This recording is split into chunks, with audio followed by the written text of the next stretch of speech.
Bonsoir à toutes et à tous et bienvenue à Sciences Po. Je suis Delphine Grouès. Je dirige la Maison des Arts et de la Création de Sciences Po. Et donc je souhaitais vous adresser une bienvenue toute particulière parce que vous êtes un public qui revient année après année à Sciences Po dans notre collaboration avec Italissimo. Donc merci beaucoup de votre confiance. Et puis je souhaitais remercier également les invités, Paolo et Karine. Paolo, bienvenue dans notre maison. Et chère Karine, tu étais l'écrivain titulaire de la chaire d'écrivain en résidence de Sciences Po le semestre dernier. Donc c'est un plaisir renouvelé de te retrouver ce soir. Merci beaucoup d'être là. Et bien entendu, cher Marc, c'est toujours un bonheur de te retrouver entre nos murs, professeur émérite. Et puis je souhaitais vous adresser aussi quelques mots au sujet de la Maison des Arts et de la Création que nous avons lancée il y a 1 an à Sciences Po et qui a vocation justement à créer des espaces d'échange et de co-création entre les artistes, les chercheurs et les étudiants.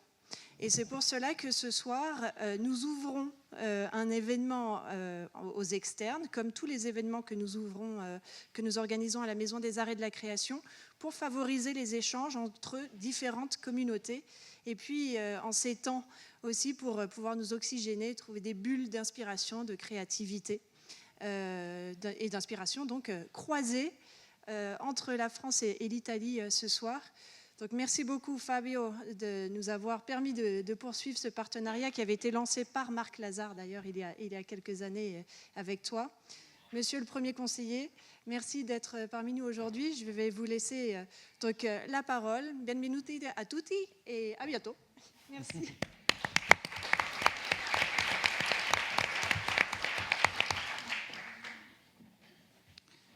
Merci beaucoup, Madame la directrice, Messieurs les professeurs émérites, Messieurs les directeurs, Madame Karine Thuil, Monsieur Paolo Giordano, Mesdames et Messieurs, bonsoir à toutes et à tous.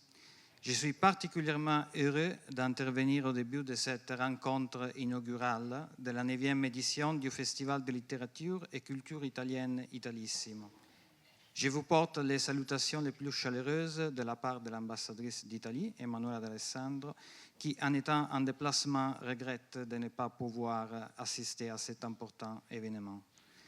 Permettez-moi avant tout de rappeler les succès extraordinaires de la dernière édition d'Italissimo, qui s'est déroulée en avril 2023, de manière intégrée avec la participation de l'Italie comme pays invité au Festival du Livre de Paris, dans le cadre de la semaine Passion italienne. Grâce à la direction compétente et efficace de M. Fabio Gambaro et au soutien et à la collaboration de plusieurs acteurs publics et privés, le programme d'Italissimo et de l'Italie au Festival du Livre a fait enregistrer des données exceptionnelles, entre autres plus de 100 000 visiteurs et 60 auteurs, 60 éditeurs participants de l'Italie. Comme c'est le cas toujours, après avoir atteint un niveau si élevé, il est aussi difficile de les maintenir que facile de l'abaisser.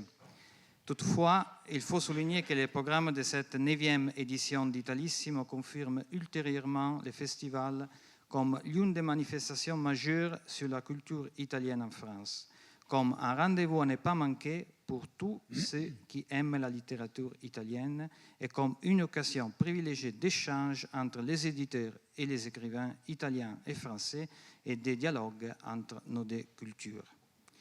Comme c'est le cas depuis la première édition en 2016, l'ambassade d'Italie est fière d'avoir renouvelé son soutien à Italissimo.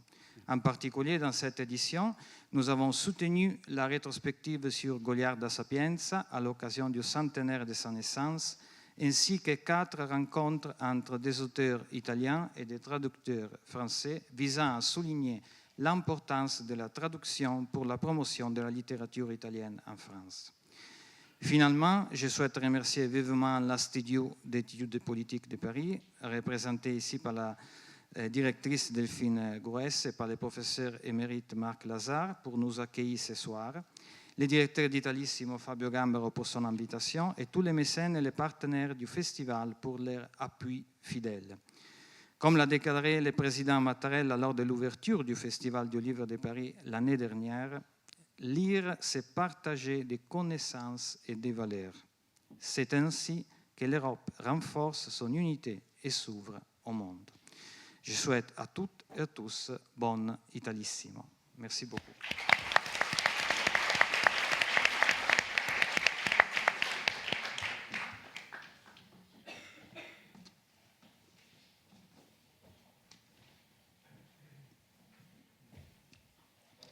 Eh bien, bonsoir à toutes et à tous. On est à la 9e année. Chaque année, les discours deviennent plus longs parce que malheureusement, c'est comme ça. Mais en fait, pour ceux qui ne connaissent pas encore Italissimo, on est là depuis 9 ans. On l'a créé il y a 9 ans avec Cristina Piovani qui est là et Evin Pravidlo qui est je ne sais pas où, voilà, là-haut. Et en fait, depuis la première année, on a commencé cette collaboration avec Sciences Po grâce à Marc Lazare.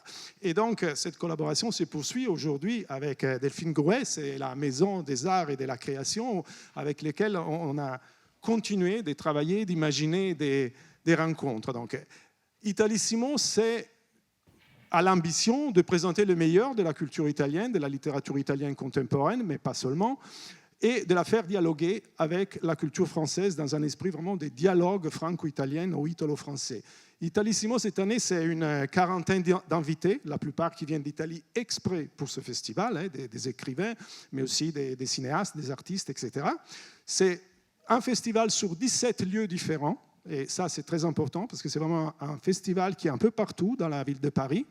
Et on a une quarantaine de rencontres entre lecture, débats, spectacles, cinéma, projections, etc. Alors, on a bien évidemment des auteurs très connus, comme c'est le cas de Paolo Giordano et Karine Tuile, que je remercie d'être avec nous ce soir. Mais cette année, et d'autres, bien sûr, Rosella Postorino, Nicola La Gioia et Giuseppe Catozzella, Nadia Terranova. Mais cette année, on a fait un peu le choix, justement, tout à l'heure, le conseiller demandait comment on fait après une année si exceptionnelle comme ça a été l'année passée. Eh bien, cette année, on a fait le choix d'essayer de promouvoir des nouvelles voix. On a invité plein d'auteurs qui, peut-être pour certains, sont déjà très connus en Italie, mais qui sont encore inconnus en France parce que c'est leur première édition, leur première traduction. C'est le cas, par exemple, de Gianmarco Griffi, qui était une des grandes révélations de la littérature italienne de l'année passée et qui sera jeudi soir à la Maison de la Poésie. C'est le cas de Mario Desiati, qui a gagné le prix Strega, un des plus importants prix, enfin, le plus important prix littéraire italien et qui enfin est traduit en français. Et donc, on le verra vendredi soir. Et c'est le cas de Bernardo Zannoni, de Barbara Fandini et beaucoup d'autres. C'est-à-dire, on a vraiment essayé, à côté des noms les plus importants, de proposer d'autres écrivains et de faire découvrir de nouvelles voix. Donc venez nous voir pour ça parce que vous allez faire des grandes découvertes et vous allez découvrir des belles choses. Évidemment, l'importance de la traduction, tout ça, on ne pourra pas le faire sans la traduction. Et monsieur le conseiller l'a déjà rappelé, on essaye toujours de valoriser le travail des traducteurs. On a des rencontres avec eux, on a des ateliers de traduction parce qu'un festival comme le nôtre n'existerait pas s'il n'y avait pas les traducteurs. Et les interprètes, bien entendu, Rosanna et beaucoup d'autres qui travaillent avec nous depuis longtemps. C'est vraiment une présence importante et précieuse parce que, comme vous le savez, le festival s'adresse à tout le monde et surtout au public français. Toutes nos manifestations sont traduites en français, sont sous-titrées, etc., etc. Et évidemment, on a aussi, comme je l'ai dit tout à l'heure, du spectacle. On aura cette année, par exemple, une première absolue. Il y a Daniel Penna qui a décidé de choisir, il a choisi une nouvelle de Silvia Ballone et a décidé de la lire en public. Et ça sera dimanche à la Maison de la Poésie encore. Et le cinéma, etc. Donc, tout ça, évidemment, ça ne se fait pas sans le soutien précieux de tous les sponsors, de tous les mécènes qui depuis 9 ans nous aident. Et donc, il faut que je les suis toutes. Donc, il faut être patient parce que, évidemment, ils sont beaucoup. Les festivals, ils coûtent de plus en plus cher. C'est de plus en plus grand. Il y a de plus en plus de lieux. Donc, on a besoin de plus en plus d'argent. Et donc, à partir de l'ambassade d'Italie, qui depuis la première année est avec nous, que je remercie, il Centro per il Libro e la Lettura de Rome, qui est un organisme du ministère de la Culture italienne, l'ICE, qui est l'agence italienne pour le commerce extérieur, qui nous aide toujours, l'Institut culturel italien, le consulat général d'Italie à Paris, et parmi les Français, la Sofia, la DRAC Île-de-France, Montepaschi Bank, qui est pareil depuis la première année avec nous, et donc c'est très fidèle et c'est très important son soutien, Castaldi Partners, la Maison de la Poésie avec qui on a, pareil, depuis la première année travaillé ensemble, Et la BPI, la Bibliothèque publique d'information du Centre Pompidou, la Maison de l'Italie et le Comité d'action culturelle parisien. Et bien évidemment, il y a tous les lieux, les 17 lieux dont je disais tout à l'heure, donc Sciences Po, on est là ce soir, Sorbonne Université, Sorbonne Nouvelle, le Théâtre de l'Odéon, le Théâtre de l'Île Saint-Louis, la Dante de Paris avec le lycée italien Leonardo da Vinci, l'Isola Cantine littéraire, c'est un restaurant où cette année on a créé une nouvelle formule, on va faire des apéritifs littéraires, on va voir si ça va marcher. Et puis les cinémas L'Entrepôt et le Panthéon, et les lycées Victor Hugo, Jules Ferry et Buffon. Je pense que j'ai oublié personne, et je voudrais, avant de remercier les invités de ce soir, je voudrais remercier tout particulièrement Evelyne Pravidlo, qui a été la présidente du festival jusqu'à l'année passée, et avec qui on a créé, je l'ai dit tout à l'heure avec Christina, ces festivals. Et donc elle quitte la présidence, mais elle va continuer à rester avec nous, elle va continuer à travailler. Et je donne la bienvenue à la nouvelle présidente, Julie Hoireau, qui va nous accompagner pour les prochaines années. Et donc voilà, je vous laisse la parole. Merci encore Marc Lazare, merci Paolo Giordano et merci Karine Thuil. Et bonne soirée à tous. Et venez nous voir au festival. Prenez le programme et on vous attend. Merci beaucoup.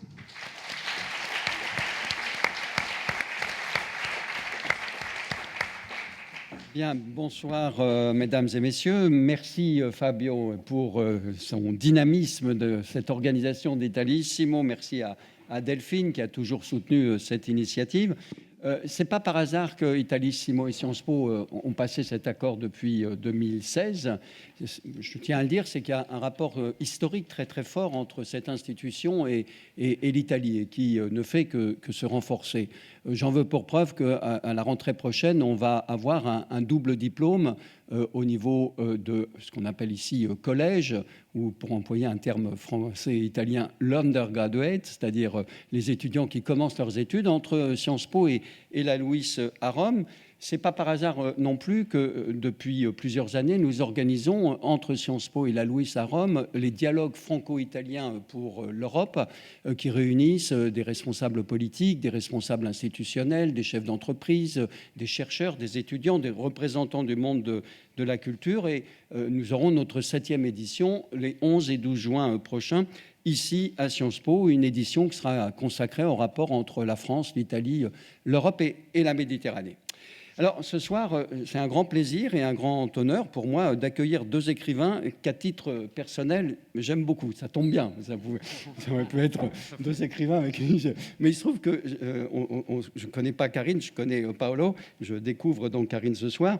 Et je suis très heureux de vous les présenter. Je vais essayer de les présenter très rapidement. Paolo Giordano est écrivain, mais il est aussi, je ne sais pas si le mot est bon, journaliste au Corriere della Sera ou éditorialiste. Tu me diras quel est le mot que tu préfères. Mais il y a encore un bon mot ou pas? Je ne sais pas bon, si c'est un bon mot. Disons, collaborateur du Corriere della Sera, donc le grand quotidien milanais, et aussi scénariste. Je ne vais pas indiquer tous les livres publiés, je vais me contenter d'en citer 3, en précisant que tous tes livres sont traduits en français. Alors bien sûr, il y a eu La solitude des nombres premiers, prix Strega en 2008, Contagion, je dirai un mot tout à l'heure sur celui-ci, 2020, et puis Tasmania, 2022. Karine Thuil, vous êtes romancière, vos livres sont d'ailleurs traduits aussi en italien, et là aussi je n'en cite que 3, les plus récents. Les choses humaines de 2019, prix Interallié et prix Goncourt des lycéens, dont j'ai remarqué que très souvent il est meilleur que l'autre prix. Voilà, donc je trouve que les lycéens ont très souvent un meilleur choix que les aînés. Enfin bon, c'est une opinion personnelle, hein. Je pense que vous la partagez un peu, mais passons. Le deuxième, c'est La décision 2022, et puis je voudrais signaler, c'est pas un roman, mais c'est Kadish pour un amour de 2023. Et en fait, je l'ai lu après avoir écouté une très belle lecture par Clotilde, une amie, Clotilde Courreau, à la Maison de la Poésie, avec un accompagnement musical où vous avez été sollicité ensuite par beaucoup de questions. J'en avais pas posé ce soir-là, mais je vais vous en poser ce soir. Alors, je voudrais lancer cette conversation en partant de vos derniers ouvrages, donc La décision de Karine Thuil et Tasmania de Paolo Giordano. Alors, ces deux romans, avec deux narrateurs, Alma Revel pour La décision, PG, on peut supposer que c'est un certain Paolo Giordano, qui ressemble beaucoup. Il est romancier, il est collaborateur d'un journal. de romans qui nous embarquent directement dans les défis de notre monde contemporain. Le terrorisme islamiste pour la magistrate Alma Revel, juge antiterroriste, le changement climatique et les risques d'affrontement nucléaire pour le journaliste romancier qui est justement obsédé par les bombes atomiques. Mais les bombes atomiques qui ont été jetées sur le Japon. Deux narrateurs confrontés aussi à la crise de leur couple, qui vient s'entremêler aux défis qu'ils doivent relever et à leurs interrogations aussi, c'est un élément important, sur leurs propres pratiques professionnelles. Il me semble que ces deux narrateurs sont à la recherche de leur salut. PG veut aller à Tasmania. Alors, pour ceux et celles qui l'ignoreraient, évidemment, vous le savez tous, hein, Tasmania, c'est à 200 km au sud-est d'Australie. C'est un coin totalement paumé et qui est très beau. Et PG va rechercher cet endroit pour attendre la fin du monde, bien qu'auparavant, il est parti au Japon avec un de ses meilleurs amis pour justement les commémorations d'Hiroshima et de Nagasaki, mais leurs chemins vont diverger à leur retour, alors qu'ils sont très, très amis. Il y a quelque chose qui tourne autour d'une réflexion sur la solitude, se sauver peut-être seul à Tasmania, peut-être par désespoir. Alma Revel, elle, est confrontée à une double décision. Que faire de cet homme qui est suspecté d'appartenir à l'État islamique en tant que magistrat, et que faire par rapport à son couple qui chancelle et à l'amour naissant avec un autre homme qui se trouve être l'avocat du suspect.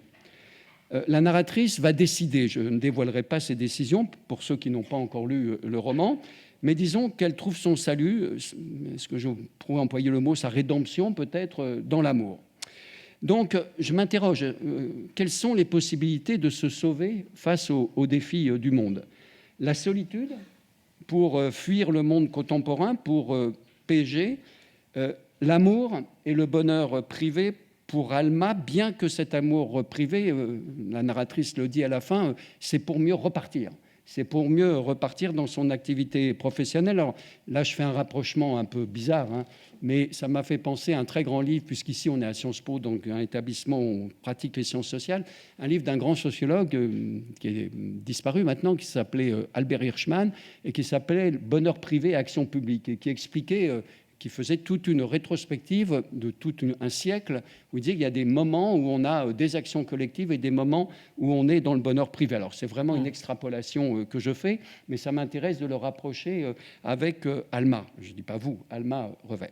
Bref, je reprends le titre de la séance, « La littérature, un espace de résistance au monde », et je me demande en même temps si, avec vos deux romans, il est bien approprié.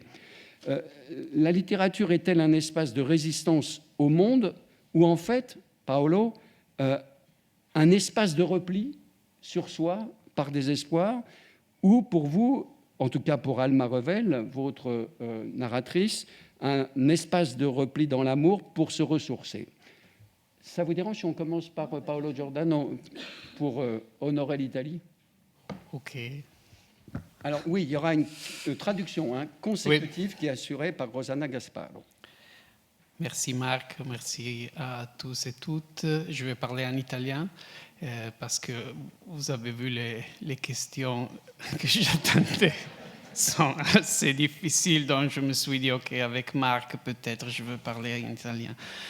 Et je suis très ravi d'être ici avec Karine. Fabio sait que je suis un peu paresseux. Mais quand il m'a dit on pourrait faire quelque chose, toi et Karine Tuil, j'ai dit ok, je viens.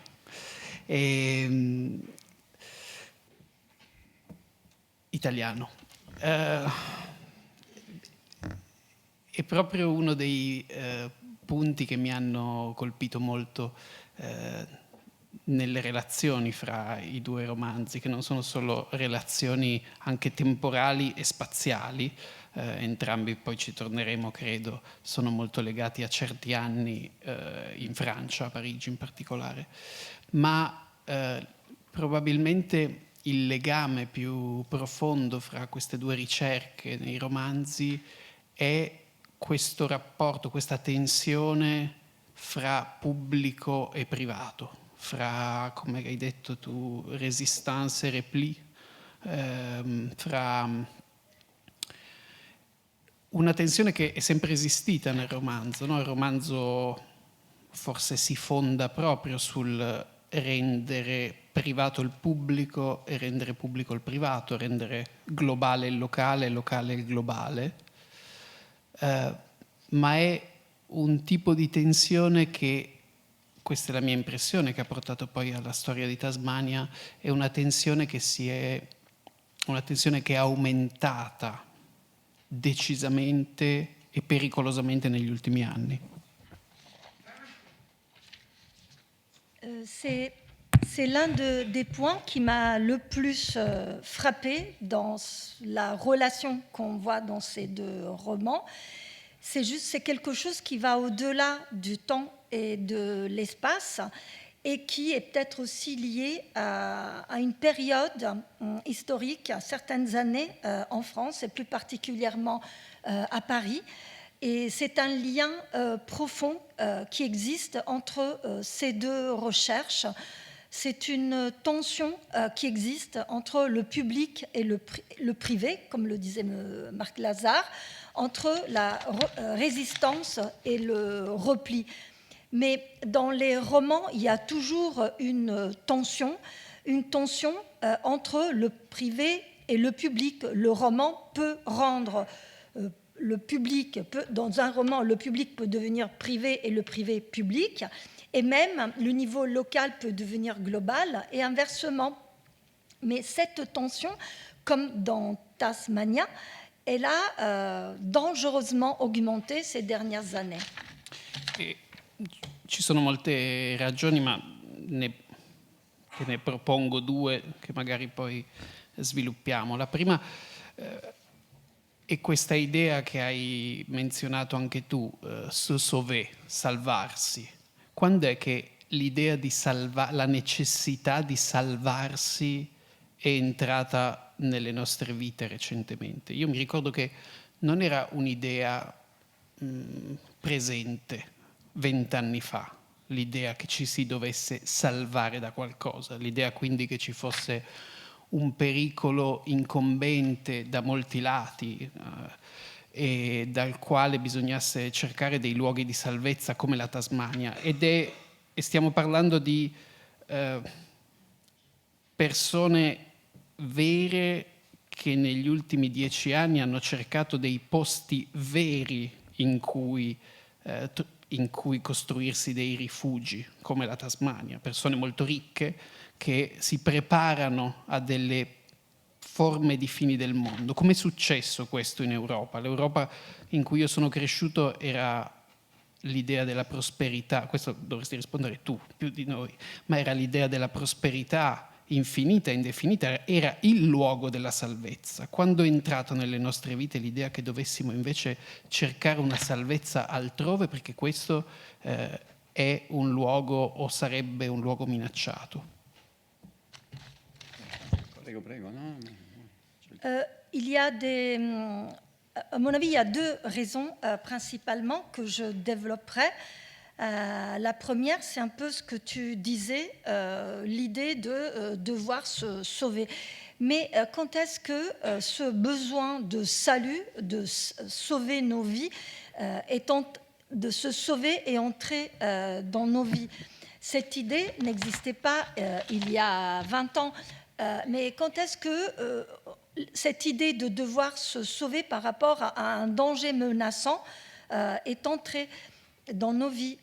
Quand est-ce qu'on a commencé à chercher un lieu où pouvoir se sauver, un lieu de salut, ce que peut être la Tasmanie?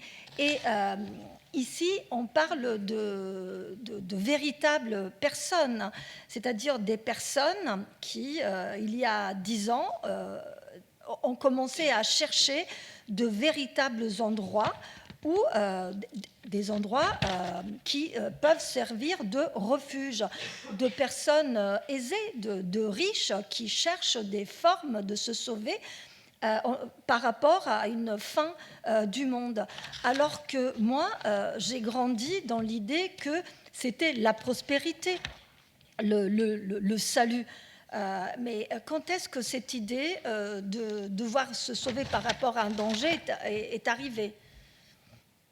E l'altro elemento che ha reso la tensione tra pubblico e privato, questo secondo me esiste in sottofondo anche in molte cose che scrive Carine, è il nostro rapporto con l'informazione, cioè queste minacce per cui avvertiamo dei possibili pericoli molto aumentati, sono reali o sono deformati, aumentati, ingigantiti dal fatto che l'informazione negli ultimi 10 anni è diventata qualcosa di pervasivo per tutti noi, e quindi questa distanza fra strettamente privato e pubblico, che prima era limitata a certi momenti della giornata, a certi mezzi di comunicazione e di informazione, adesso tramite i social media, i telefoni, tutte le nuove forme, è diventata così pervasiva nelle nostre vite che influisce in modo più incomprensibile, per non dire distruttivo, sulla nostra intimità. Ecco, questo mi sembra l'altro motivo. Et c'est cette tension entre le public et le privé, à mon avis, qui est la clé qu'on retrouve aussi dans l'œuvre de Carine. Et pour moi, tout cela est dû à la relation avec l'information, c'est-à-dire ces menaces de possibles dangers qui nous attendent, est-ce qu'elles sont réelles ou alors est-ce qu'elles ont été amplifiées, gonflées par une information qu'il y a 10 ans n'était pas aussi envahissante. Et donc c'est cette distance entre le public et le privé qui a changé parce qu'elle n'est plus limitée comme elle pouvait l'être par le passé, par ce que étaient les médias, la radio, la télévision.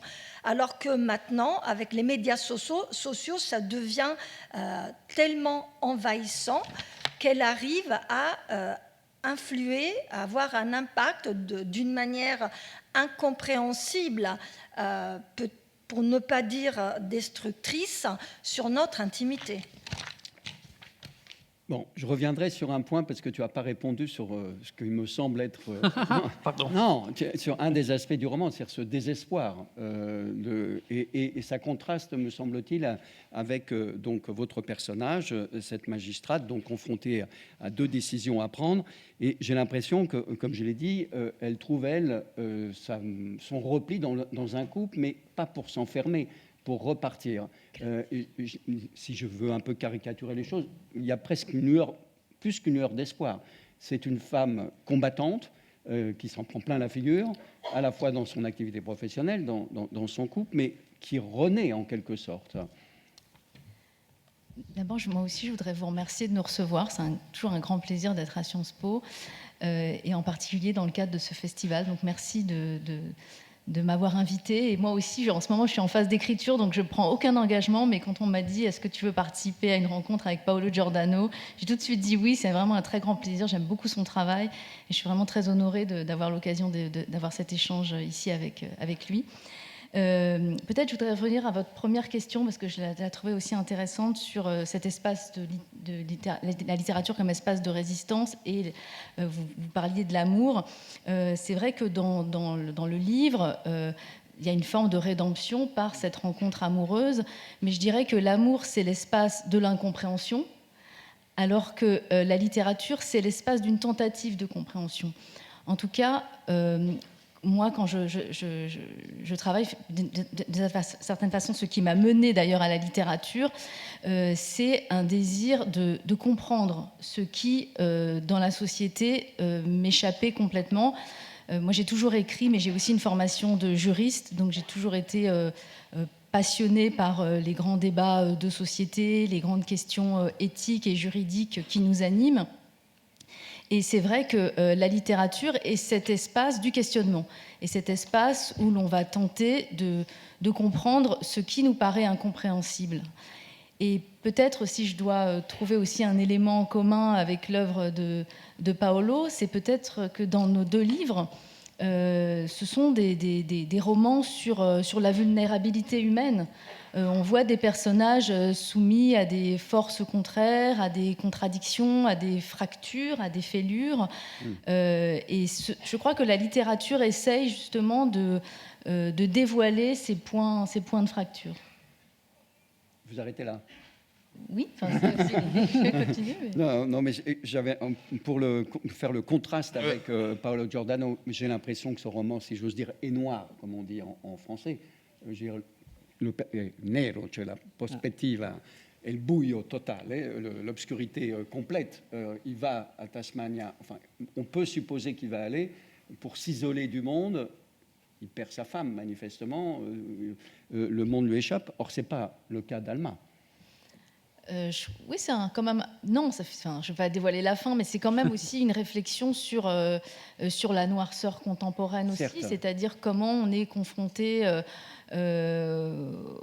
la nouvelle donne, à la nouvelle configuration actuelle, et comment on résiste, comment on survit, par quels moyens on survit dans cette noirceur-là. Donc peut-être qu'il y a effectivement dans le livre ce rapport pas seulement à l'amour, d'ailleurs de manière plus large, même à la sexualité comme force de vitalité face à la mort, puisque c'est une femme, Alma, qui toute la journée interroge des gens qui sont radicalisés ou qui ont commis un attentat ou qui s'apprêtent ou qui ont été décelés et remarqués en tant que pouvant potentiellement en commettre. Mais c'est vrai qu'on doit aussi composer avec cette noirceur, et je crois que nos 2 romans interrogent aussi cette capacité humaine à trouver du sens, en réalité, dans le monde contemporain. Alors justement, c'est le deuxième point que je voulais aborder avec vous, c'est-à-dire qu'on sent qu'il y a une série de défis fondamentaux. Tu disais, il y a une époque qui a changé, c'est plus le monde dans lequel j'avais grandi. C'est vrai que si on fait... presque, alors en français on dit un inventaire à l'après-vert, on a lunga lista.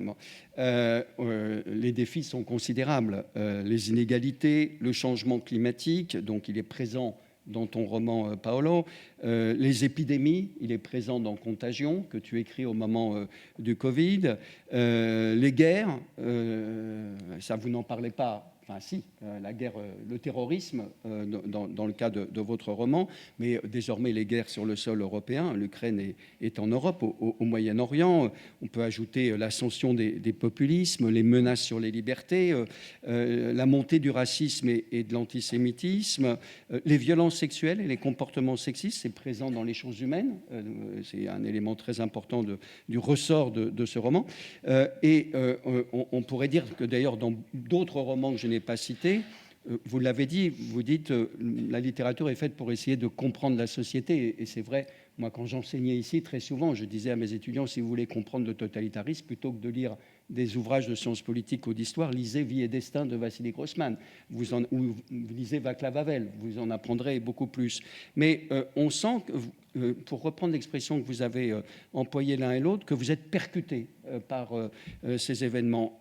Mais percutés au moment où le monde bascule, vos couples aussi, enfin les couples, j'entends dans les romans, chavirent.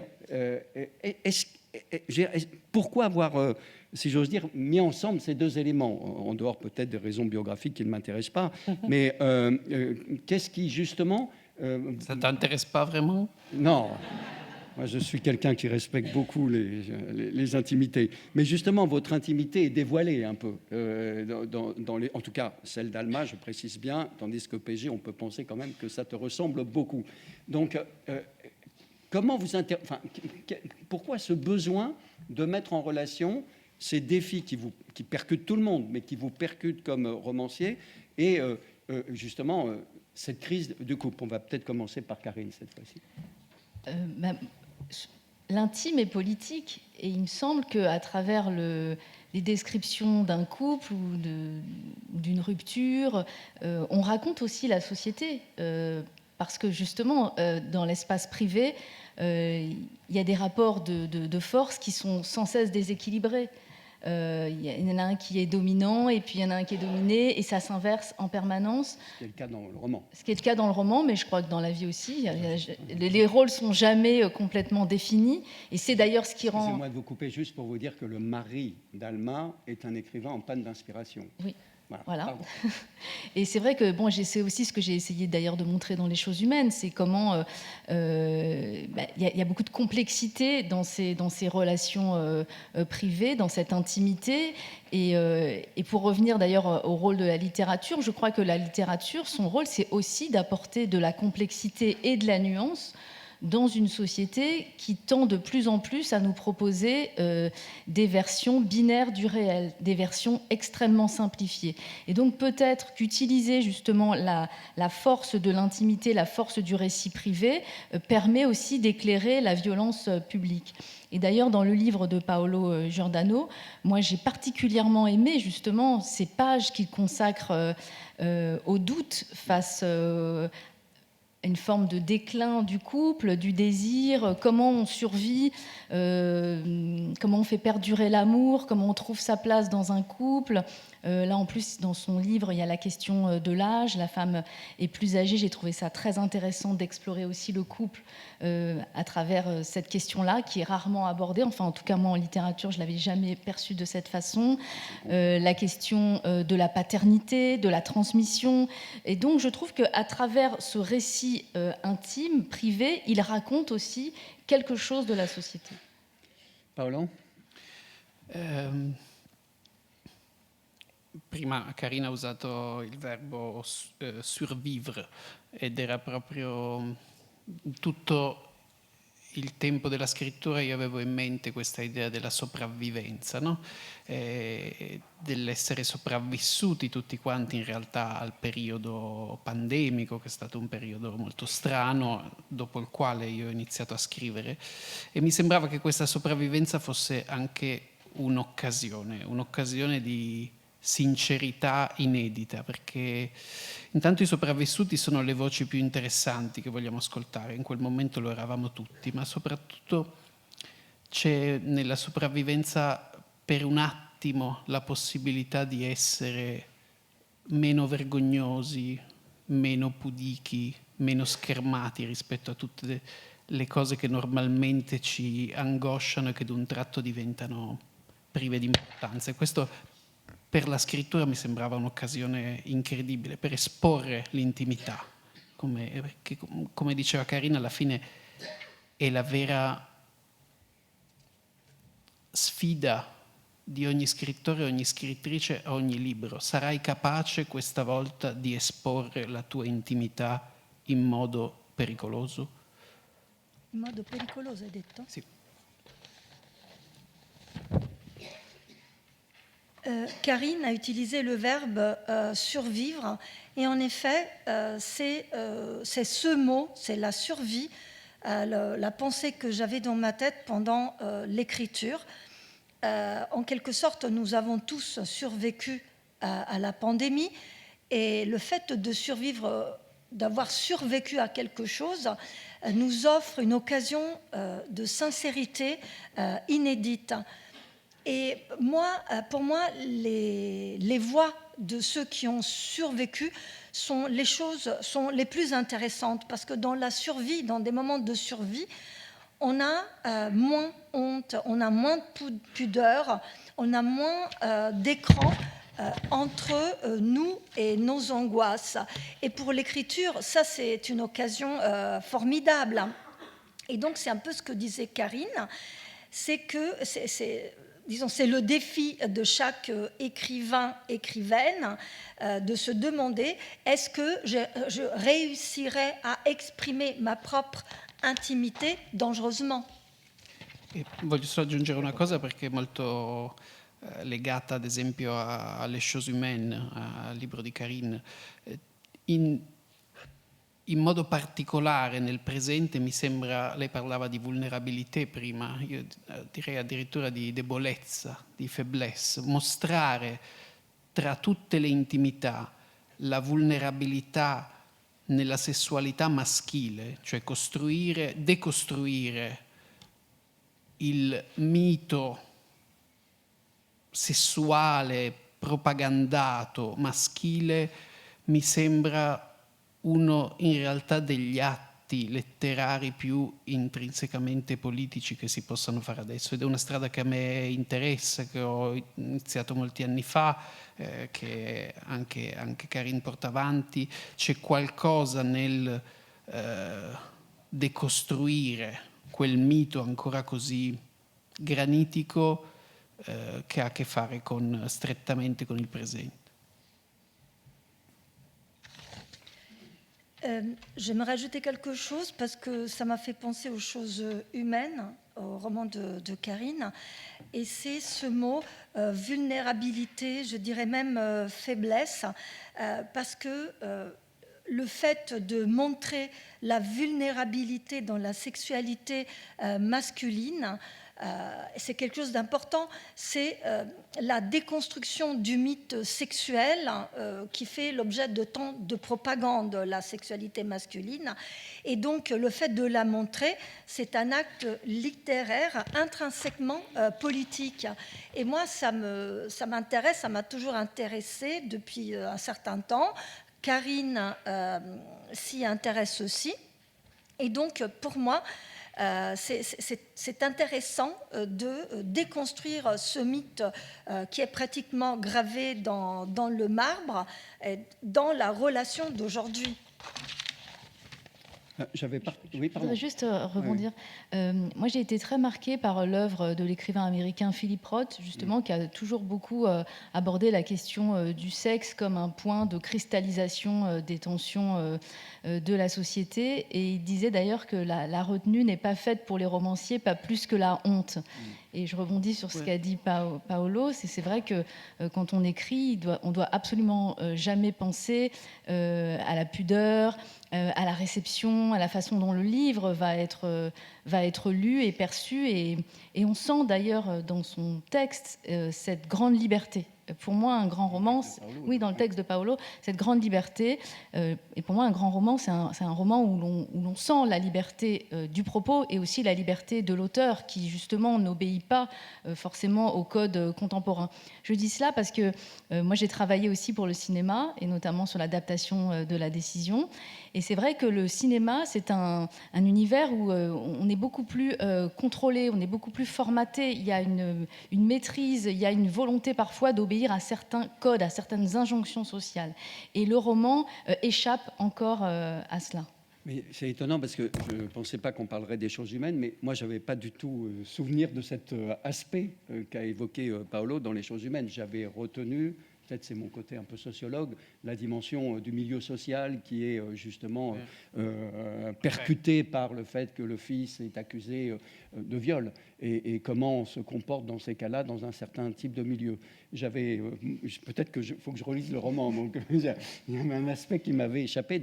Et j'ai l'impression, autant que je me souvienne, que dans le film, c'est surtout cette dimension, l'adaptation des choses humaines qui a été plutôt mise en avant. Non ? Oui. Après, c'est vrai que cette question de la vulnérabilité, elle est quand même très présente dans les choses humaines. Et chez tous les personnages, en réalité. Oui, bien sûr. Et si on les prend individuellement, ils ont chacun une très grande faille.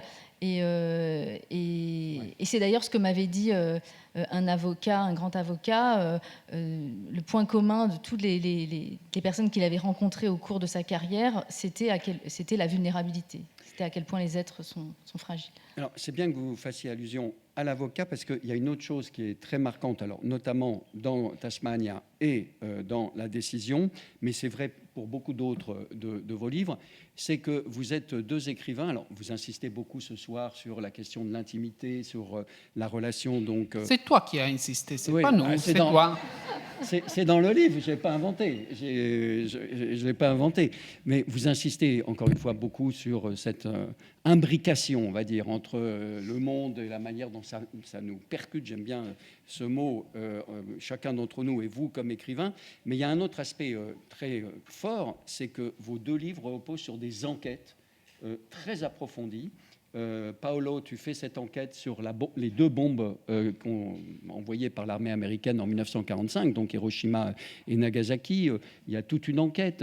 Il y a une enquête aussi sur le réchauffement climatique en tant que tel, parce qu'il y a un grand professeur qui joue un rôle important. Je ne veux pas le dévoiler pour que vous puissiez lire vous-même le livre, mais sur la question de l'utilisation des armes atomiques. Vous savez que le jour où la bombe a été jetée sur Hiroshima, le monde, alors à l'époque il y avait 2 jours de décalage, a titré une grande révolution scientifique en 1945. Oui, non, c'est assez saisissant comme titre. Et donc il y a une grosse enquête qui est faite à la fois sur la manière dont a été conçue cette bombe, sur tous les dilemmes de l'armée américaine, et puis surtout sur les effets sur les effets de la bombe en tant que telle, sur les irradiations, sur les radiations, sur les conséquences à long terme. Et vous, Karine, dans évidemment cette enquête de magistrat, plusieurs amis magistrats, justement avocats, ont adoré votre livre en disant, excusez-moi de ce que je veux dire, chapeau l'artiste, quoi, parce qu'il y a un énorme travail sur à la fois le terrorisme islamiste et justement sur ce que c'est que de travailler dans la section du antiterroriste. Comment travaillez-vous concrètement pour faire ça? Quelle part ça a pris? C'est une enquête, je dirais, qui est à la fois journalistique et quasiment historique, avec une confrontation des sources. On commence par Karine. Alors, c'était une enquête très difficile à mener parce que je ne savais absolument pas si j'allais pouvoir obtenir quelque chose.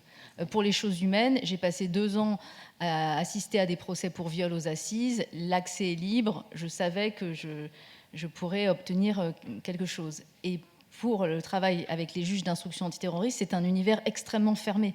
Les juges d'instruction antiterroriste ne parlent pas, ils sont soumis au secret. Donc ça a été extrêmement compliqué. Donc j'ai avancé vraiment à tâtons, sans jamais vraiment savoir si j'allais être en mesure d'écrire ce roman. Donc j'ai d'abord rencontré une première juge qui était la coordinatrice du service. J'ai eu de la chance, elle aimait mon travail, donc elle a accepté de me recevoir. Et puis peu à peu, après plusieurs mois, j'ai rencontré d'autres juges et finalement, j'ai travaillé avec 5 juges sur une période de 2 ans et ils sont devenus aussi des amis. Je crois qu'on ne peut absolument pas toucher à l'intériorité profonde d'un juge d'instruction si on n'a pas aussi cette promiscuité affective. Parce que ce qui m'intéressait dans ce livre, c'était de raconter vraiment l'intimité, la pensée très profonde d'un juge antiterroriste. Et ça, c'était un défi qui était à la fois donc un défi littéraire, bien sûr, parce qu'il fallait trouver la forme de la narration. Donc elle emploie le jeu, mais ça m'a pris des mois pour trouver cette forme de la narration. Et c'était un défi humain, parce que voilà, cette enquête nécessitait quand même une confiance réciproque, et la confiance ne se donne pas facilement. Est-ce que la formation de juriste à laquelle vous avez fait allusion vous a aidé pour cela? Alors, indéniablement, parce que d'abord, je crois que ça les a rassurés. Bon, entre-temps, Les choses humaines avaient été publiées et il avait reçu un bon accueil dans le milieu judiciaire. Donc, c'est vrai que ça a beaucoup joué dans la confiance qu'ils m'ont accordée. Et puis, de par ma formation, j'avais une très bonne connaissance, et évidemment, des rouages du monde judiciaire, que j'ai d'ailleurs essayé de gommer et de simplifier au maximum dans le roman, parce que la difficulté aussi du romancier, c'est celle-là, c'est comment rendre accessible ce qui est parfois une matière qui peut paraître indigeste. Oui, c'est accessible. En plus, on peut presque dire que c'est construit comme un roman policier. Hein. À certains moments, il y a des rebondissements. Enfin bon, je ne veux pas dire plus, mais pour essayer de donner envie à ceux qui ne l'ont pas encore lu de le lire. Paolo, ta formation scientifique, il ne faut jamais oublier que tu es au départ un chercheur. Est-ce que justement, ça a été un des éléments qui t'a aidé dans cette enquête très approfondie sur le nucléaire, sur les armes atomiques, celles qui ont été utilisées, celles qui pourraient être utilisées, mais aussi sur les conditions du réchauffement climatique actuel, c'est-à-dire de le mesurer, de voir ce que ça représente. Il y a beaucoup de pages qui sont consacrées à cela. Sì, io pensavo, prima di scrivere Tasmania, volevo scrivere un libro sulla bomba atomica, non su Oppenheimer, ma su un fisico italiano che si chiama Majorana, su cui è già stato scritto un libro molto bello, e quando ho capito che non avrei scritto un libro altrettanto bello ho lasciato perdere.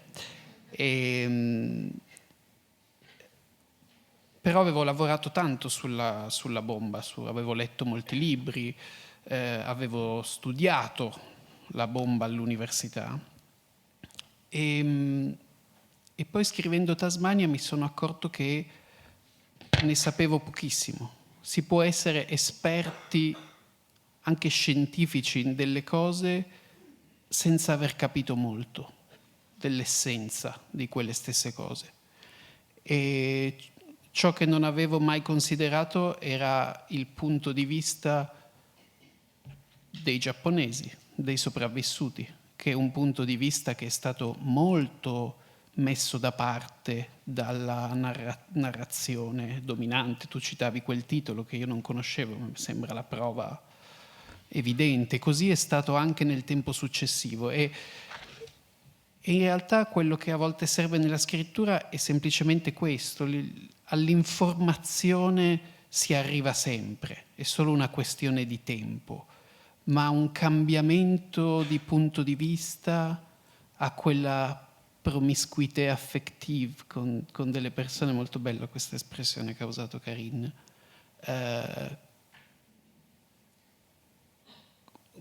Quello è il percorso vero di ricerca di un libro e non sai mai se ci arriverai. Faccio ancora un po'. Sì, sì, no, c'è un'altra domanda. Come hai fatto l'indagine? Avant d'écrire Tasmania, je voulais plutôt écrire un livre sur la bombe nucléaire et non pas sur Oppenheimer, mais sur Majorana, qui est un autre physicien italien, sur lequel un très beau livre a été déjà écrit. Et à un moment donné, je me suis dit que mon livre ne serait pas aussi beau, donc j'ai laissé tomber. Mais j'ai beaucoup travaillé sur la bombe, j'ai lu beaucoup de livres, je l'ai aussi étudié à l'université. Mais après, quand j'ai commencé à écrire, je me suis rendu compte que j'en savais très peu. Parce qu'on peut être expert d'un sujet, mais on peut aussi ne pas avoir compris l'essence des choses. Par exemple, on n'a jamais pris en considération le point de vue des Japonais, de ceux qui ont survécu. C'est-à-dire, ça a toujours été en marge, pour ainsi dire, du narratif. Et donc, et ça m'a fait comprendre que tout ce que je ne savais pas. Et alors, je me suis dit que dans l'écriture, en quelque sorte, on peut arriver à l'information. C'est juste une question de temps. Mais pour arriver au changement de point de vue, c'est-à-dire à cette promiscuité affective dont parlait Karine avec une très belle expression, eh bien, ça, c'est le vrai parcours de recherche et on ne sait pas si on y arrivera. Mais Karine nous a expliqué comment elle avait travaillé avec les juges. Toi, est-ce que tu as fait ce voyage au Japon dont le roman parle, ce contact avec un survivant des explosions atomiques, les contacts avec les associations des victimes, les cérémonies de commémoration qui sont décrites et tu n'épargnes pas les détails. Hein, je veux dire, c'est éprouvant à lire à cet égard. Sì, è strano perché le storie dei sopravvissuti alle bombe, degli Bakusha, sono tutte disponibili online. C'è un archivio della Hiroshima Survivor Foundation, non mi ricordo esattamente come si chiama adesso, che raccoglie tutte le storie. Io per mesi ho letto queste storie e pensavo mi sarebbe bastato, e poi ho pensato che in realtà non è mai sufficiente, c'è qualcosa che tu devi sentire nella relazione diretta con le persone. Questi sono anche gli ultimi anni in cui questo è possibile con i sopravvissuti alle bombe atomiche, come con i sopravvissuti alla Shoah.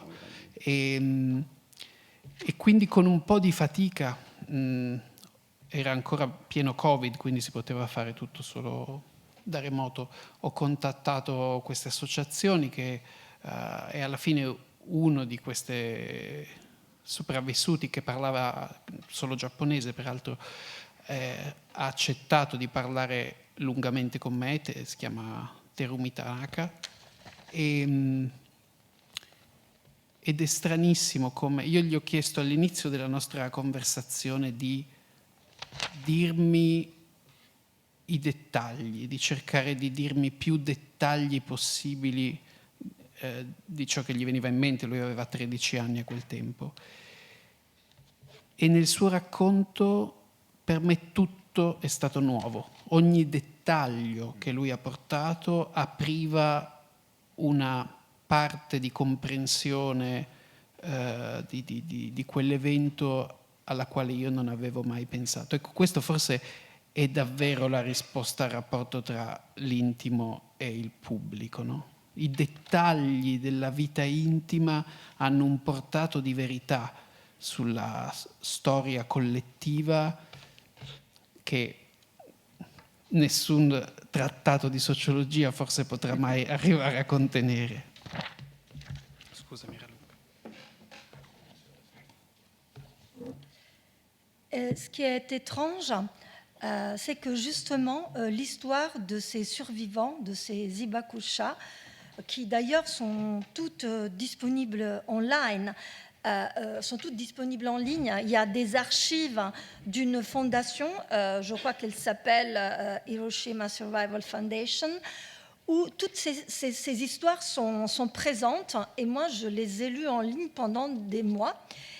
Et je pensais que ça me suffirait, mais non, ce n'est pas suffisant, parce qu'à un moment donné, on a besoin de sentir directement ces choses dans la relation avec les personnes.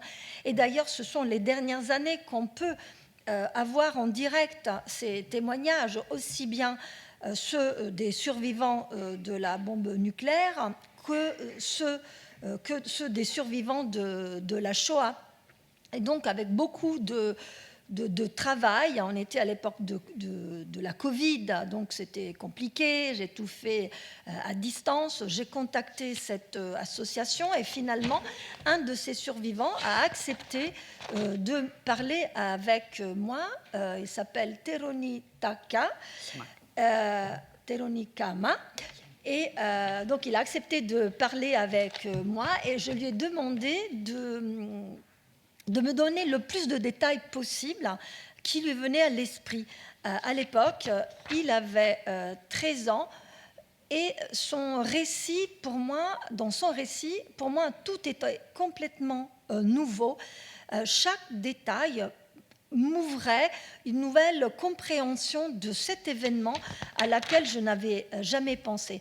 Et donc pour moi c'est ça, c'est justement dans la relation entre l'intime et le public qu'on trouve cette réponse, parce que l'intime nous ouvre une vérité sur l'histoire collective qu'on ne trouvera jamais dans aucun traité sociologique. Mais dans certains livres d'histoire, oui.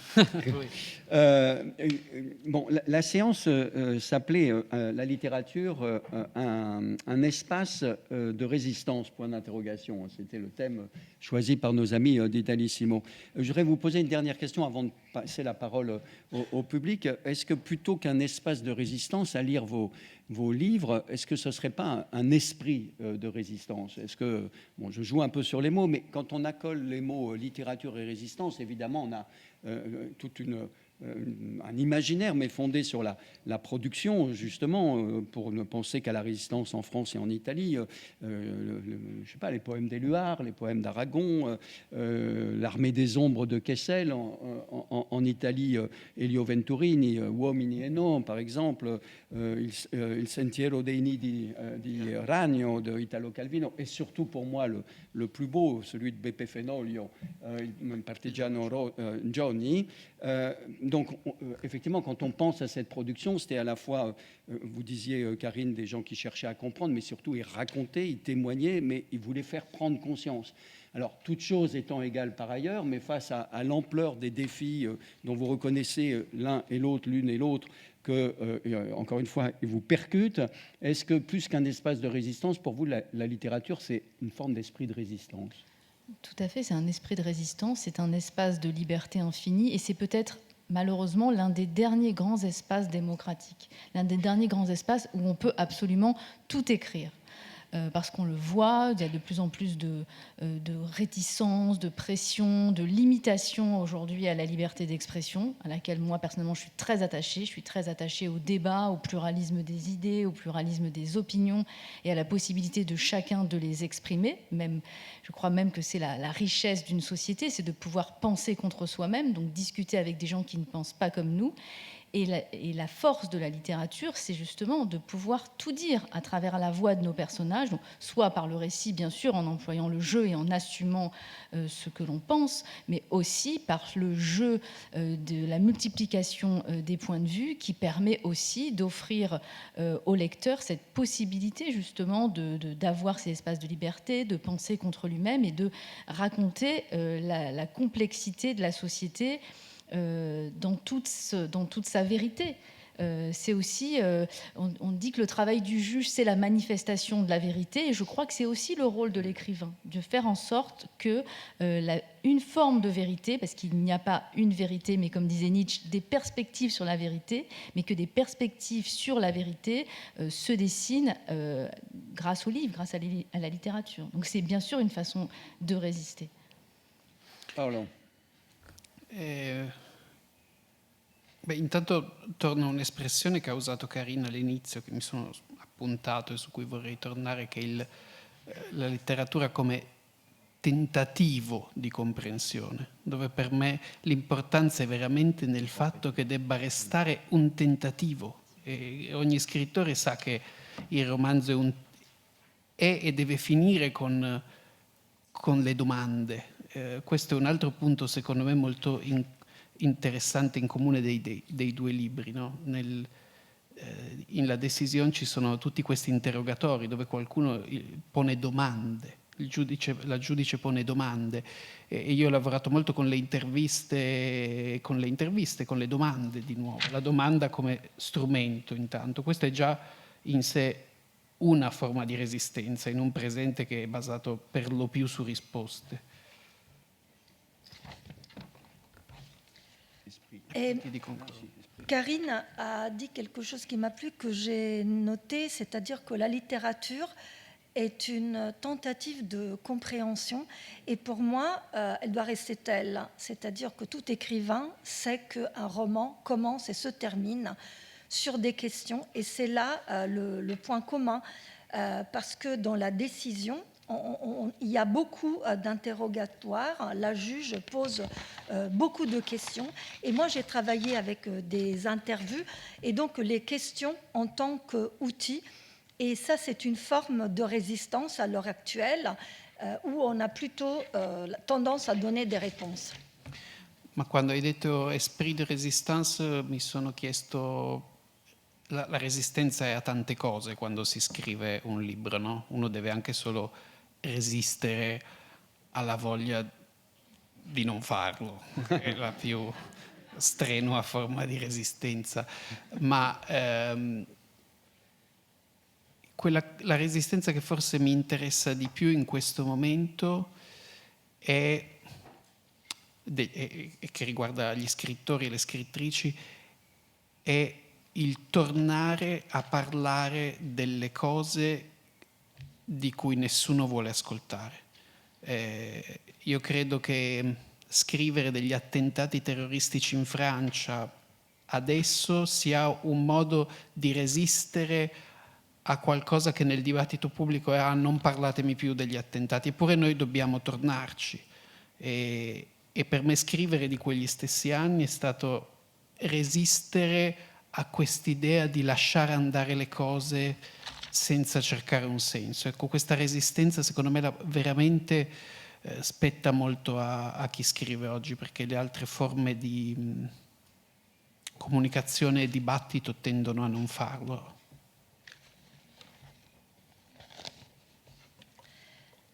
Et puis encore, on a dit esprit de résistance, mais esprit de résistance à beaucoup de choses. En fait, quand on écrit, on résiste à beaucoup de choses. D'abord, à l'envie de ne pas écrire, et le fait d'arriver à écrire, c'est la forme de résistance suprême. Et puis, aussi, ce qui m'intéresse plus en ce moment comme résistance pour les écrivains et les écrivaines, c'est de reparler de choses dont personne ne veut plus entendre parler, comme par exemple écrire sur les attentats terroristes en France. C'est une forme de résistance parce que dans le débat public, on n'en parle pas, alors que oui, il faut en parler. C'est une forme de résistance à laisser les choses filer sans qu'elle ait vraiment un sens. Et donc, pour moi, c'est cette forme de résistance quand j'écris et qu'on ne trouve pas dans le débat public. Vous partagez cette déclinaison que fait Paolo Giordano du mot résistance ? Oui, tout à fait. Enfin, moi aussi, je considère que la littérature, l'écriture sont des zones d'inconfort, sont des zones où on va prendre des risques, où il va y avoir une forme de mise en danger. D'ailleurs, Suran disait qu'un livre doit être dangereux. Et je crois qu'un livre doit être dangereux s'il ne l'est pas, si on ne sort pas un peu transformé à la fin, après avoir fermé un livre, c'est que l'auteur a échoué. Il faut qu'il y ait quand même un questionnement qui naisse aussi du livre. Le questionnement à la fois, bien sûr, de l'auteur lui-même, mais aussi le questionnement du lecteur. Moi, je crois que quand un lecteur découvre un livre, il est actif. Il le lit aussi avec son histoire, avec ses attentes, avec aussi l'état d'esprit qu'il a au moment même où il le lit. On pourrait l'étendre à d'autres professions, si j'ose dire. C'est Picasso qui disait qu'il ne trouvait pas, mais qui cherchait. D'ailleurs, Paul Klee reprenait cette même formule. Et un chercheur, c'est aussi ça. C'est-à-dire qu'en général, il peut arriver à des conclusions, mais il pose aussi beaucoup d'autres questions à partir de son travail. Bien, on a quelques minutes là, puisque Paolo Giordano et Karine Thuil vont pouvoir tout à l'heure dans le hall, c'est bien ça, Delphine ou Fabio, signer leur livre. Donc la parole est à vous pour ceux ou celles qui veulent poser des questions. Vous avez la chance d'avoir les deux auteurs. Moi, je suis qu'un monsieur loyal ici, donc vous avez vraiment la chance d'avoir Karine et Paolo. N'hésitez pas, je vous vois mal parce qu'on a les spots dans les yeux, mais si vous voulez poser des questions à ces deux auteurs, en fonction peut-être de vos lectures, si vous avez lu leur livre, ou toi tu vois une main qui se lève, et en effet, je vous en prie. Bonsoir et merci beaucoup pour cet échange de grande qualité. J'avais plusieurs choses à dire, mais déjà autour du thème de cette résistance, en vous entendant, je trouve qu'il y a une certaine forme d'humilité dans le propos et dans la portée de la résistance qui semble pas directement combative, qui est l'image qu'on peut avoir de la résistance, mais qui est plutôt une recherche de compréhension. Et donc c'est peut-être un vaste sujet, mais de dire qu'est-ce que vous avez pu comprendre ou ne pas comprendre du terrorisme islamique, de la bombe nucléaire et du réchauffement climatique. Pourquoi on en est là, et est-ce que en lisant plus ça ira mieux, ou qu'est-ce qui fera que quelque part on deviendra plus humain, et est-ce que finalement c'est pas ça la résistance et la littérature, de faire percevoir via ce qui est inhumain en creux ce qui est humain. Ce qu'on appelle une petite question. Oui, c'est à toi, Karine.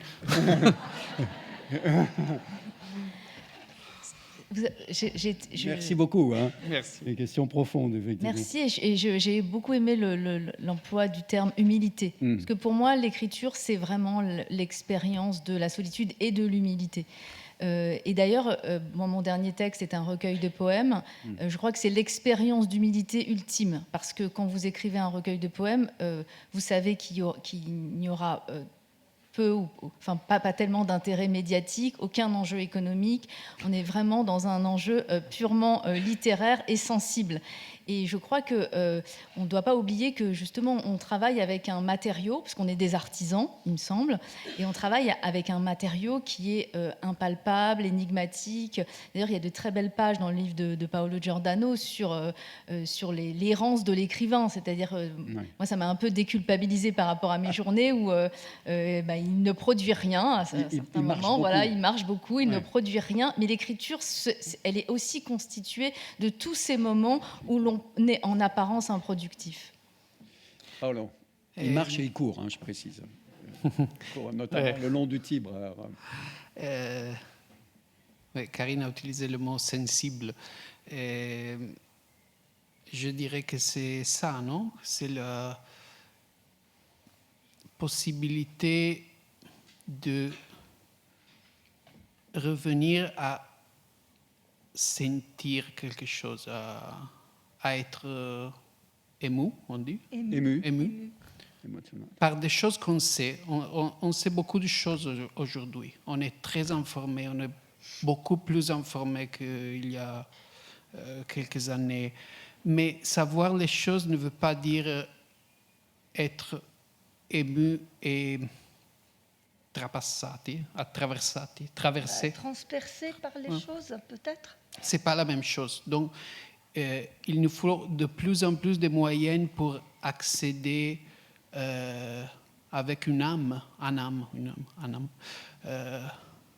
aux choses qu'on sait. Et ça, c'est vraiment, c'est une chose très pratique avec des débats comme le changement climatique. Le vrai problème n'est pas la transition, ne sont pas les voitures électriques ou pas. Le vrai problème, c'est de sentir ou ne pas sentir ce qui passe dans une façon intime. Et c'est la même chose avec la guerre en Ukraine, c'est la même chose avec toutes les autres choses qui sont en train de passer, la guerre au Moyen-Orient, c'est la même chose. On sait les choses, mais on ne les vit pas. Et à travers les romans, on peut encore le faire. Peut-être après, peut-être en retard, mais on peut le faire.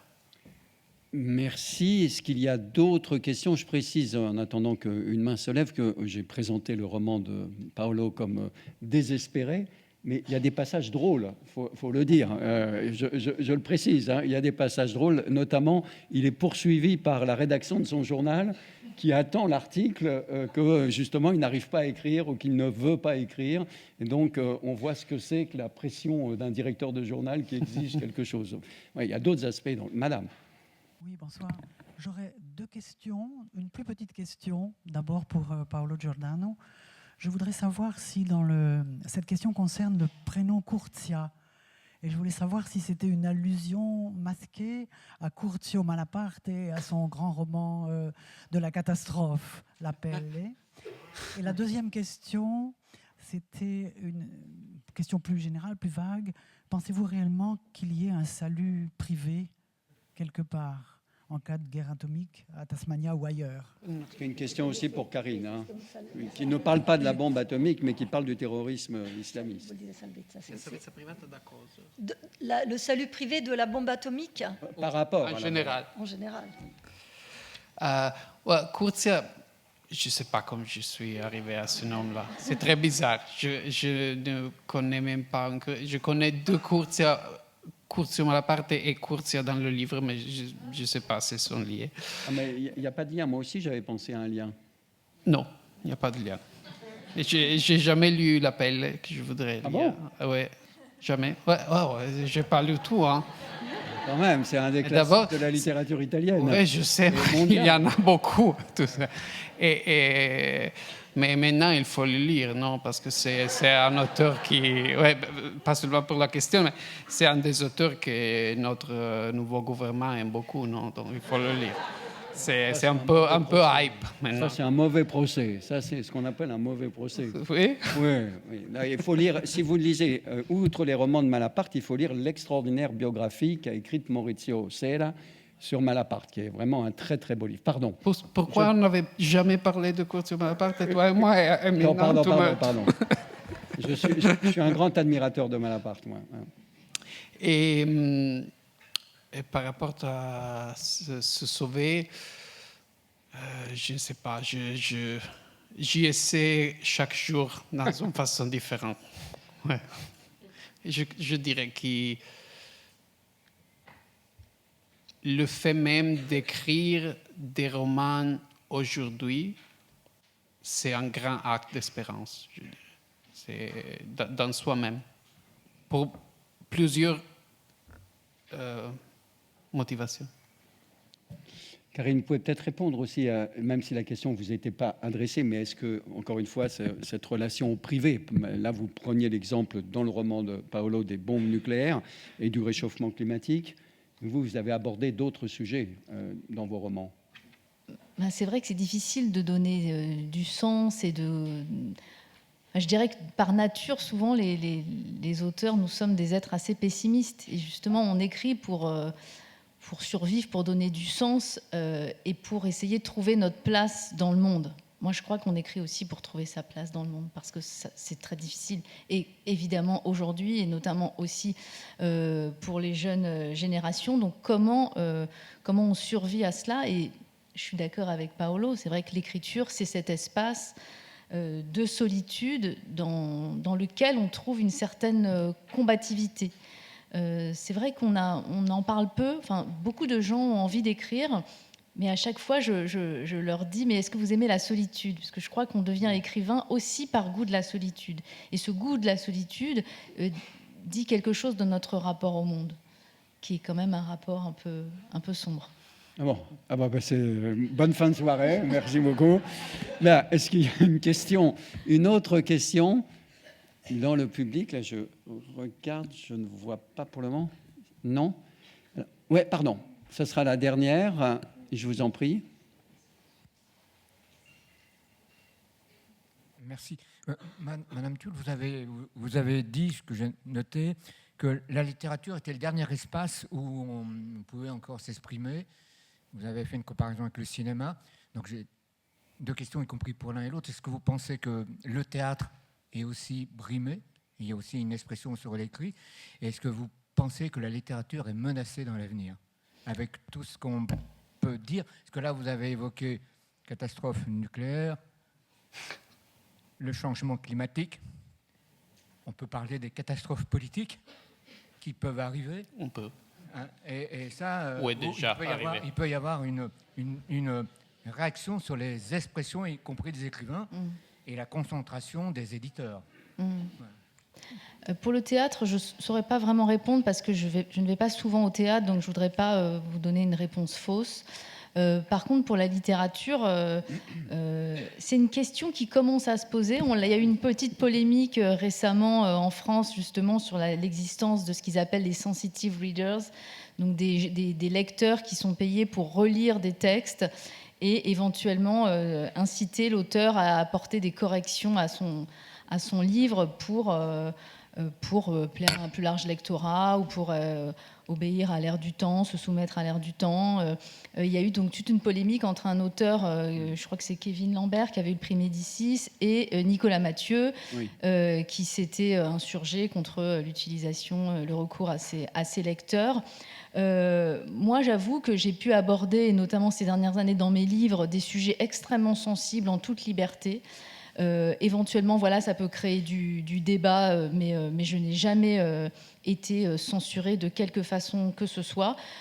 C'est toujours une peur, évidemment, mais en tout cas, en France, peut-être que ça, aux États-Unis, à mon sens, c'est peut-être plus difficile aujourd'hui. Mais en France, la liberté, il me semble qu'elle reste quand même très grande. Moi, je sais que quand je soumets mon texte à mon éditeur, ça ne m'est jamais arrivé qu'ils reprennent certains passages par crainte d'une polémique, alors qu'au cinéma, oui, c'est le cas. Il peut y avoir aussi des polémiques maintenant rétroactives. c'est-à-dire sur la littérature du passé qui n'est pas conforme, Oui. voilà, Alors, oui. qui sont des sources de tension en ce moment. Alors justement, moi j'avais eu un débat avec Le Monde sur ce sujet et c'est vrai que certains voudraient qu'on réécrive certaines des œuvres et moi je suis plutôt contre, je suis contre d'ailleurs, parce que je pense que les œuvres, elles révèlent aussi quelque chose de leur époque. Donc si on les réécrit, c'est dans un but en fait commercial pour plaire à un public contemporain, mais elles pourraient rester simplement comme des traces, comme des œuvres qui ont marqué leur époque. Paolo. C'est difficile. Normalement, la littérature aime les menaces, les temps qui sont un peu compliqués et menacés. Et c'est vrai que la littérature a toujours pas seulement survécu des moments difficiles, mais on peut même dire que la meilleure littérature qu'on a dans l'histoire, ça vient des moments les plus effrayants et les pires et les plus sombres de l'histoire, non? De la Seconde Guerre, de la Deuxième Guerre mondiale, de la Shoah, de tout ça. Mais c'est vrai que ce n'est pas 100% rassurant le fait que si la littérature a survécu, elle va survivre toujours. Ce que je trouve un peu menaçant aujourd'hui, c'est plutôt lié à une possibilité de pauvreté de ce monde. C'est un monde, par rapport au cinéma, pas par rapport au théâtre, mais par rapport au cinéma, le monde de la littérature est un monde très pauvre. Et il faut, pour avoir des beaux livres, des vrais livres, il faut que les écrivains et les écrivains peuvent écrire. Parce que c'est un travail, mais ça devient de plus en plus quelque chose qu'on doit faire en faisant autre chose. C'est un peu différent entre la France et l'Italie, je crois, dans ce sens-là. Italie, mauvaise. Mais je dirais que je trouve ça un peu menaçant. Il faudrait penser que nous avons besoin des écrivains. Et il faut laisser que les écrivains écrivent et qu'ils ont les moyens pour le faire. Et ça devient de plus en plus difficile. Alors quand même, je vais terminer par une note. Ah, c'est la désespoir. Voilà. Parce que tu voulais la désespoir, là, toi... Non, mais justement, je vais l'équilibrer puisque j'étais à Rome il y a quelques jours et j'ai vu l'éditeur Giuseppe Laterza, qui est un éditeur de sciences sociales, mais qui m'expliquait, puisqu'il fait partie de l'organisme qui regroupe l'ensemble des éditeurs, que jamais, comme en 2022-2023, on a vendu autant de livres en Italie. Jamais. Et c'est un record absolument exceptionnel. Donc voilà, et pas simplement. Oui, mais et pas simplement. On peut discuter sur ça. Hein. Et pas simplement, a-t-il ajouté, pas simplement les livres de cuisine ou les bandes dessinées. Donc, y compris les romans et les essais. Bien, merci beaucoup, Paolo Giordano, Karine Thuil. Merci Marc. Merci Rosanne. Merci pour la traduction.